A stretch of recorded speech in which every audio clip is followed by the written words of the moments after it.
Frogan, this is one of the people that was on the podcast. There were 3 other people that were on it. They got banned for 30 days. On their own channel, they scrubbed the VOD of them doing that panel of like rating streamers S through F, but with their own labels, you know, like all the way from Arab to like Love Sabra. It's tongue-in-cheek. I think it was a bit much for them to have those labels, but the purpose of like, I don't think that they should have been given a panel. I think that it would have been fine if they did it on their own podcast, but I don't necessarily think that it was okay for them to do it hosted by Twitch, just because the platform in general is always under hot fire or hot water for just breathing, really.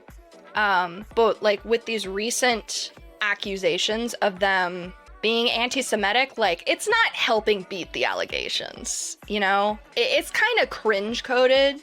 I don't think they should have done it. I don't. So, I agree with Shinya's take. Like, there's a lot of unequal nonsense that's going on. Twitch just issued 30-day bans for everyone that participated in a TwitchCon panel a month ago because of the ADL. ADL spoke with Twitch staff today after becoming aware of several concerning incidents on the social media platform and/or involving Twitch streamers in the past week. We appreciate Twitch making the right decision to finally suspend the streamer Frogan for abusing her platform and the TwitchCon event to spread anti-Semitic vitriol during this time of intense apprehension for the Jewish community.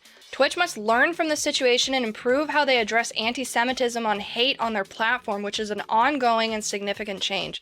We encourage Twitch to take meaningful actions such as collaborating with the platform's Jewish community, providing staff, streamers, and moderators with anti-Semitism training, and updating how they review. I think that's too much. I don't. I think that's too much. I don't agree with a month. I don't.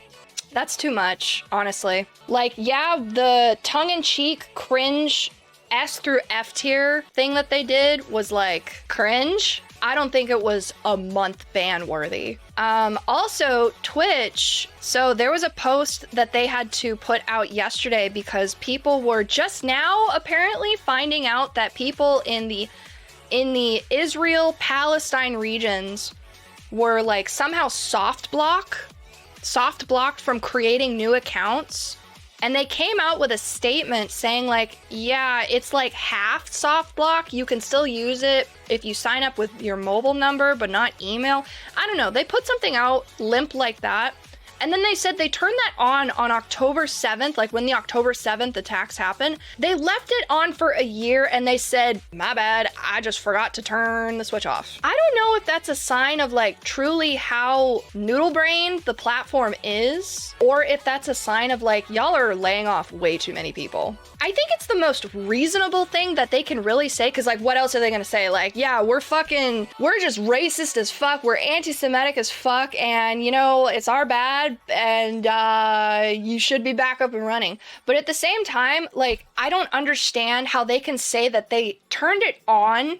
They turned it on around the October 7th attacks because they wanted to protect the platform from people in that region posting too much gore from the attacks. But at the same while, why the fuck didn't they do that for Ukraine and Russia? It's majorly like a double-edged situation where it just doesn't make, like, you can't even make it make sense. I'm sorry for the uncomfortable episode I must do again today, but I can't tiptoe around anti-Semitism anymore.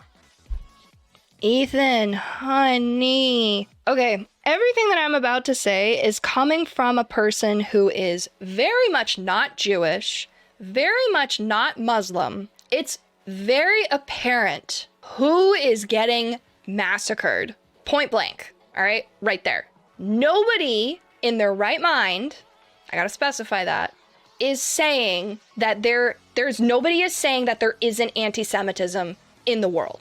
All right? Foundation, right there. Nobody is saying that. Nobody is saying that there is no ramping up of said anti-Semitism in relation to this active war that is going on between Israel and Palestine. And I guess we should lump in Yemen too, and Iran. Those two things in mind, I really feel that for somebody like Ethan Klein, who has the platform that he has, his audience is even on, you know, the latter half of this opinion as well. I mean, why do you think that he keeps turning off his comments, you know, Ethan, I think he's in the wrong. I really believe that he is in the wrong in this situation. It's Palestine that needs more media attention. And Ethan doing what he's doing, he's calling out something that definitely is happening. I am not saying, for the 15th time, I am not saying that there is no ramping up of anti-Semitism that is going on in this war because of what's going on, okay? Foundation. But I think that Ethan could do a better job, a better journalistic job of pointing out the atrocities that are occurring primarily against the Palestinian population in comparison to what is happening over in Israel. I hate that I have to keep adding all of these asterisks because people, actually, the Israel people are actually also going on, like, I get it. I know they're in the war. I fucking get it. And this is coming from somebody this is coming from an opinion from somebody who is light years away from the countries, okay? But if we're comparing apples to apples, we can't compare the two fruits because they're not the same fruits. They are literally apples to oranges right now. How many hospitals have been bombed? How many people have been displaced? How many children have been killed? The numbers are not lying, and there is a heavy lack of media attention on the Palestinian side. They would much rather cover, what did Bibi wear today at this news conference? Oh, maybe he's going to talk about what's going on with the Palestinians, but I wonder what he wore today. Oh, he looks so jovial. Like, who gives a flying fuck? Talk about how many, what hospital got bombed today? How many people that were still inpatients in these hospitals still had IVs in their arms and were killed because of the incessant bombing that's happening to their country, the ethnic cleansing that is clearly happening to their country. And Ethan is doing a massive disservice by choosing to use his entire platform full-throated to talk only about one side of the conflict. He thinks, this is so frustrating, he thinks that just because he has said war bad, I donated to this cause or a couple of causes, that means that that's the end of it. I really don't think, and I'm not even confident that he can get around this fact. I think it's because it hits so close to home to him that he is picking only the Jewish side, the Israel side of things. There have been people on the Palestinian side that are in favor of the two-state solution. Nobody is saying that people from Israel that were born and raised there need to leave. No sensible person is saying that.